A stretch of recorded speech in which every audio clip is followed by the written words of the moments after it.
নমস্কার, আজকের topic global plastic চুক্তি 5.2। জেনেভায় টানা 10 দিন আলোচনা বা নেগোসিয়েশনের পর, যেখানে একাধিক গোপন বৈঠক ও 5টি পূর্ণাঙ্গ অধিবেশন বা প্লেনারি মিটিংস হয়, 5টি পূর্ণাঙ্গ অধিবেশনের পরে প্লাস্টিক দূষণ বন্ধে প্রথম আন্তর্জাতিক চুক্তি তৈরির প্রচেষ্টা আবারও ব্যর্থ হলো। গত 8 মাসে এই নিয়ে দ্বিতীয়বার।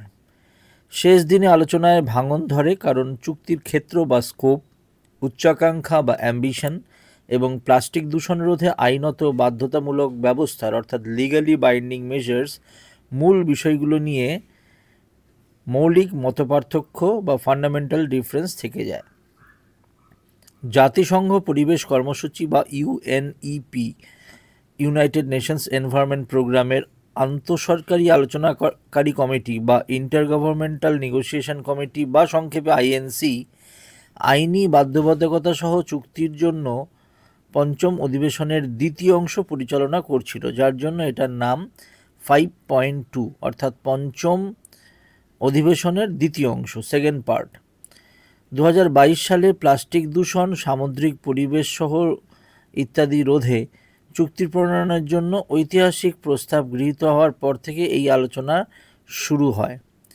জেনেভায় কী কারণে আলোচনাটা ভাঙল, এবার আমরা জেনে নেব।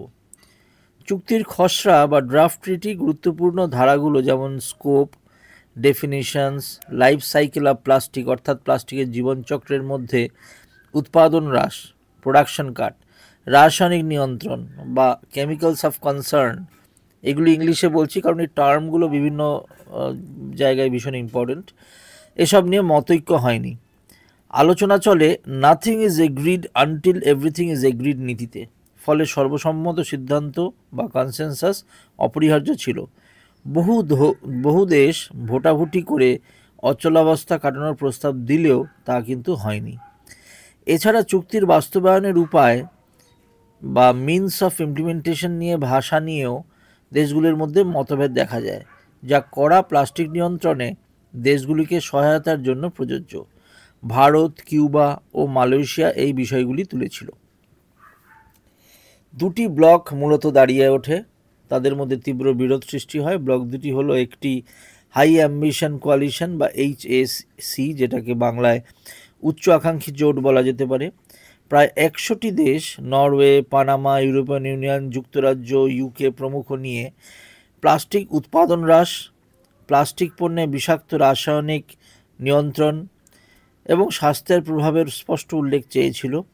তাদের মতে উৎপাদন কমলে জীবাশ্ম জ্বালানির ব্যবহারও কমবে।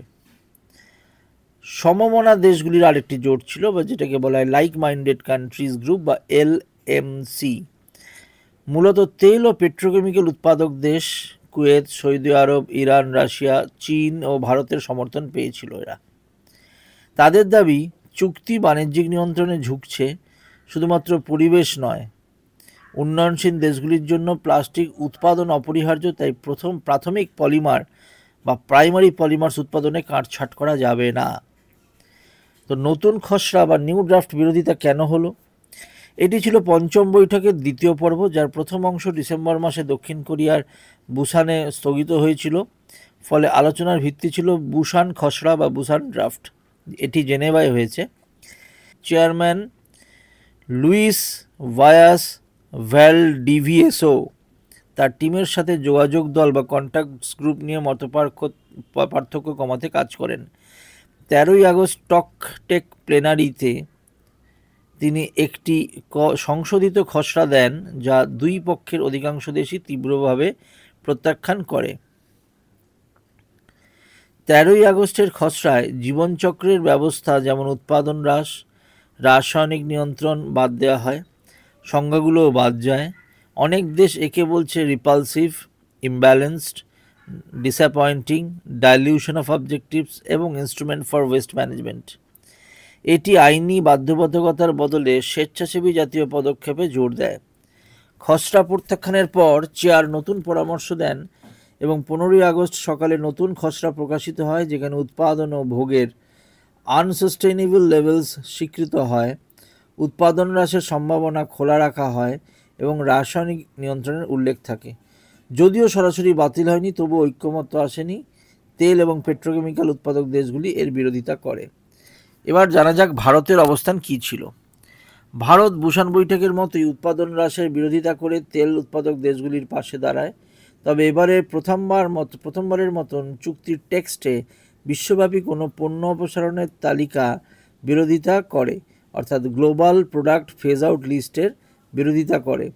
অ্যানেক্স ওয়াই অনুসারে একবার ব্যবহারযোগ্য স্ট্র, কাঁটা চামচ, ব্যাগ, মাইক্রোবিটযুক্ত প্রসাধনী ও ব্যক্তিগত যত্নপণ্য এসব ক্রমপর্যায়ে পরপর বাদ দেওয়ার কথা তালিকায় ছিল। ভারত এই তালিকার বিরোধ করে, যদিও দেশে ইতিমধ্যেই একাধিকবার ব্যবহারযোগ্য প্লাস্টিক নিষিদ্ধ করা হয়েছে। প্রাথমিক পলিমার উৎপাদন নিয়ন্ত্রণের প্রস্তাবও প্রত্যাখ্যান করে, কারণ এটি সদস্য রাষ্ট্রগুলির রাইট টু ডেভেলপমেন্টে হস্তক্ষেপ বলে দাবি করে। 13ই আগস্টের লো অ্যাম্বিশন বলে সমালোচিত খসড়াকে ভারত গুড স্টার্টিং পয়েন্ট বলে অভিহিত করে। সমাপনী অধিবেশনে বা ক্লোজিং প্লেনারিতে ভারত বলে, প্লাস্টিক দূষণ মোকাবিলা জরুরি হলেও খসড়া অতিরিক্ত বিস্তৃত এবং অর্থনীতিতে ব্যাপক প্রভাব ফেলতে পারে। ভারত পুনর্ব্যক্ত করে চুক্তির ম্যান্ডেট 2022 সালের জাতিসংঘের পরিবেশ পরিষদের প্রস্তাব থেকে এসেছে এবং বিদ্যমান বহুপাক্ষিক পরিবেশ চুক্তির সঙ্গে ওভারল্যাপ হওয়া উচিত নয়। সব সিদ্ধান্ত সর্বসম্মতভাবে নিতে হবে, এমনকি অ্যানেক্সের বিষয়গুলো। ভারতের বক্তব্য, যদি আর্থিক ব্যবস্থা, ন্যায়সঙ্গত নীতি, ঐতিহাসিক দায়িত্ব ও জাতীয় পরিস্থিতি বিবেচনা না হয়, তাহলে উন্নয়নশীল দেশগুলির উপরে অযাচিত চাপ ফেলবে এবং প্লাস্টিক দূষণ মোকাবিলার উদ্দেশ্য ব্যর্থ করবে। কিউবা ও মালয়েশিয়াও ভারতের সঙ্গে একমত হয়ে বলে, যদি চুক্তি উচ্চাকাঙ্ক্ষী হয় তবে বাস্তবায়নের ব্যবস্থাও সমান উচ্চাকাঙ্ক্ষী হতে হবে। থ্যাংক ইউ, ধন্যবাদ। আজকের টপিকের উপর প্রশ্ন হচ্ছে, লাইক মাইন্ডেড কান্ট্রিজ বা এলএমসি কোন দিককে বেশি গুরুত্ব দিয়েছে? এ, প্লাস্টিক উৎপাদন কমানো, বি, রিসাইক্লিং ও বর্জ্য ব্যবস্থাপনা, সি, একবার ব্যবহারযোগ্য প্লাস্টিক নিষিদ্ধকরণ এবং ডি, পরিবেশ শিক্ষার প্রসার। সঠিক উত্তরটি আপনারা দয়া করে কমেন্ট বক্সে দেবেন। ধন্যবাদ। আবার দেখা হবে পরবর্তী আরেকটি এপিসোডে।